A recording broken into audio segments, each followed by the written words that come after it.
Hi, how you doing? Justin here. Welcome to IM-125, where we're checking out some more rhythm guitar. And in this lesson, we're going to be focusing our attention on accents, which is a really cool part of 16th note rhythm guitar playing. Now, generally when you're playing 16th notes, as you've been doing already, you know that you're going to keep your hand moving all the time, and that you're going to be playing 4 movements per beat. So like a, 1E and a 2E and a 3E and a 4E and a... That's really important, right? So what we're looking at now is the idea of an accent. Now, what in accenting I'm meaning some are going to be louder than others. Now, if you're already playing with your volume on 10, you're not going to be able to add an accent. So try and be aware of kind of how hard or softly you're playing. See if you can play and then accent the first one of each beat. So you'll be doing like loud, soft, soft, soft, loud, soft, soft, soft. This kind of... 1E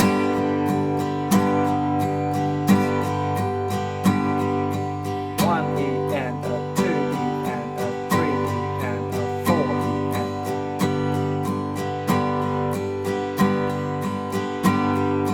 Now, you should be okay with this, I hope. You should also be tapping your foot on the accent. Now, one way to think of it as well, if you're struggling with the accent, is rather than trying to make the beat one louder, you're trying to make all of the other ones quieter.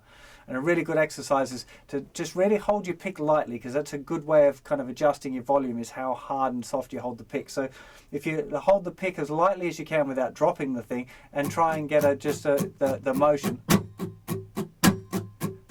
Now I'm just holding all of the strings down with my left hand there, my fretting hand, and just kind of all of them are on the strings. And now I'm really 1E and a 2E and a 3E and a 4E and really trying to get that accent on the beat. And the other ones really, they're just touching. There's nothing going on too heavy there. That's the important part, is to get that differentiation between the really loud one and the really soft one.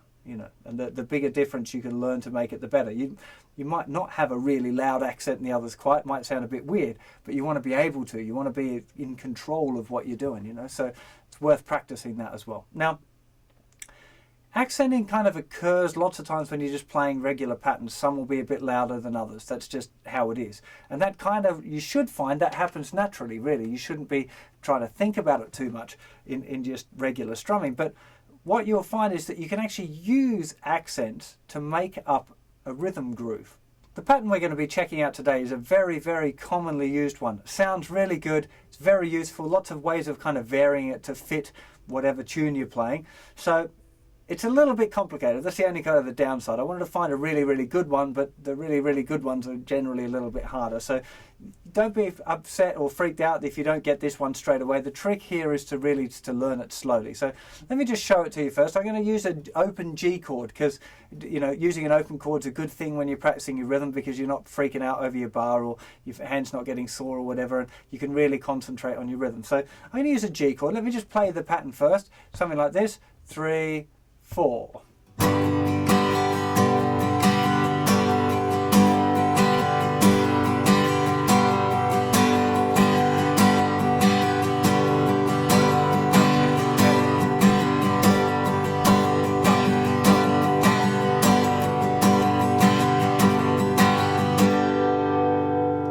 There's lots of different ways of doing this too. If you take that same pattern and then mute them.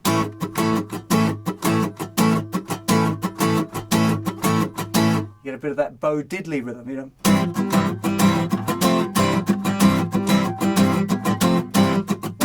2, and 3, and 4. Very common, little rhythm pattern there. Very useful. So what we have to do is figure out where the accents are, and they're every 3. Now I'm hoping that maybe some of you have been counting your 16th notes before, so you're familiar at least with the idea of counting like 1E and 2E and 3E and 4E and Now you'll notice if you look at it's a really good idea to look at this, right? So hopefully you're on the website and you're viewing the video on the web page, the IM-125 web page. If you're not, maybe nip over to the site there so you can see this rhythm groove written out there. And you'll see that there's an accent above, the accent kind of looks like a little arrow thing, is above the 1, the that comes after 1, the and after 2, the E after 3, and on beat 4. So if I just go back to muting again like this, I'm just going to play the accents now. So we got this 1 E and A, 2 E and A, 3 E and A, 4 E and A, 1 E and A, 2 E and A, 3 E and A, 4 E and A.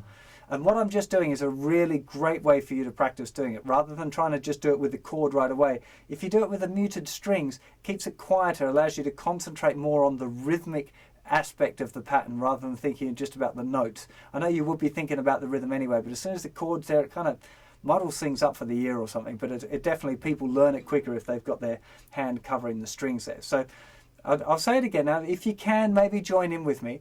And we're just doing it at this speed, like 1 E and A. That's the speed that we're going for. 3, 4, here we go. So 1 E and A, 2 E and A, 3 E and A, 4 E and A. Down, E and up, down, up, down. 1 E and A, 2 E and A, 3 E and A, 4 E and A. Now, you did remember, didn't you, that if it's a beat, like a 1, 2, 3 or a 4, or an and, it's going to be a down strum, and the E and the A are going to be the up strums. So that's how we get this down, down, up, down, down, up, down, up, down, down, up, down. That's how get the pattern. Have a look at it visually and do it really slowly. It's also interesting to notice that it's groups of 3. So it's 1, 2, 3, 1, 2, 3, 1, 2, 3, 1, 2, 3, 1, 2, 3, 4. Little 4 at the end just to muddle things up a bit. 1, 2, 3, 1, 2, 3, 1, 2, 3, 1, 2, 3, 1, 2, 3, 4. Down, up, down, up, down, 2, 3, 4. Down, up, down, up, down, 2, 3, 4. 1 E and up, 2 E and up, 3 E and up, 4 E and up, 1 E and up, 2 E and up, 3 E and up, 4 E and up. It's going to be some practice in here. Like I said, it's a little bit tricky, this pattern, but it's such a good one and it's so useful that I wanted to do this one. If you get really stuck, you can just kind of try adding in a couple of the accents, maybe the first 2, and just go 1 E and up, 2 E and 3, 4. 1 E and up, 2, 3, 4. You could do that, that kind of works, you know, but I think the best plan here is really just to do it really slowly and get it right. So even if you slowed it down to like 1 E and up, 2 E and 3 E and 4 E and 1 E and 2 E and 3 E and 4 E and doing it at that speed and getting it right. You can kind of see now, I guess, the importance of being able to count this 1 E and a 2 E and a 3 E and a 4 E and a thing. It's a bit, takes a little bit of practice, like everything else, you know. Practice saying it over and over again is a good way to kind of get it under your tongue. And then when you come to say a rhythm like this, like I can almost like 1 E and a 2 E and a 3 E and a 4 E and a 1 E and a 2 E and a 3 E and a 4 E and it's almost like a sort of funny rap thing, but you can get the feeling of the rhythm right away without even playing the instrument. You just looking at it or whatever, I can look at a rhythm and vocalize the rhythm and I kind of know how it goes. So take your time on this, do it real slow, that's the trick. Make sure you're tapping your foot on the beat too. Some people find that a little bit weird because your foot is kind of going.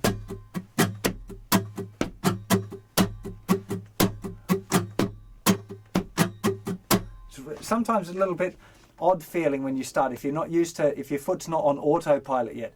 Trying to keep your foot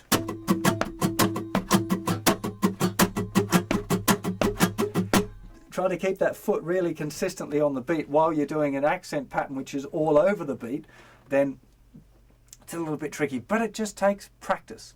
So, speaking of practice, G chord, you and me, now, let's play it through slowly a few times. So, grab your guitar if you haven't already, and nice open G chord.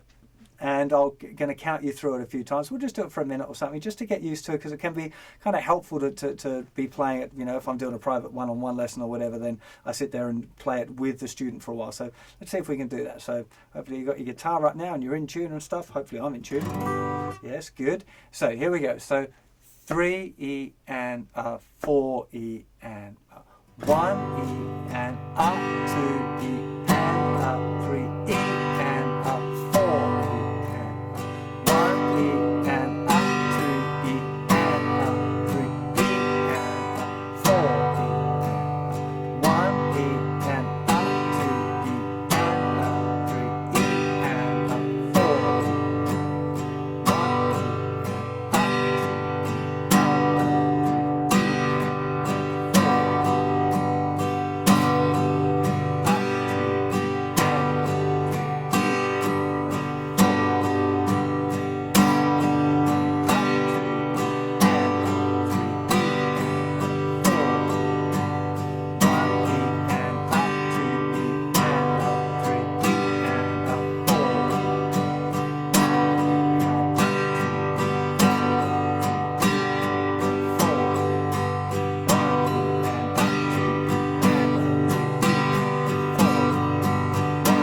hoping you've got that. Just practice. So real slow, taking it through. If you can't keep up with me, go and practice a little bit by yourself and then come back to this little play along bit. It's a really good thing to be doing. Do it with a metronome if you can. Remember that the metronome and your foot should be tapping or clicking and tapping on 1, 2, 3 and 4, which is around the beat. So try and get used to that feeling, because that's what makes it sound cool. Just as a little hint as well, if you want to have a bit of fun, good thing to do is to write out the 1-eander, 2-eander, 3-eander, 4-eander and circle some of the notes that you're going to do accents, and you can make up your own accent pattern grooves. Lots of fun. Anyway, have fun with that, practice hard, apply it to some songs as soon as you can, and I'll see you for another lesson sometime very, very soon. Take care. Bye-bye.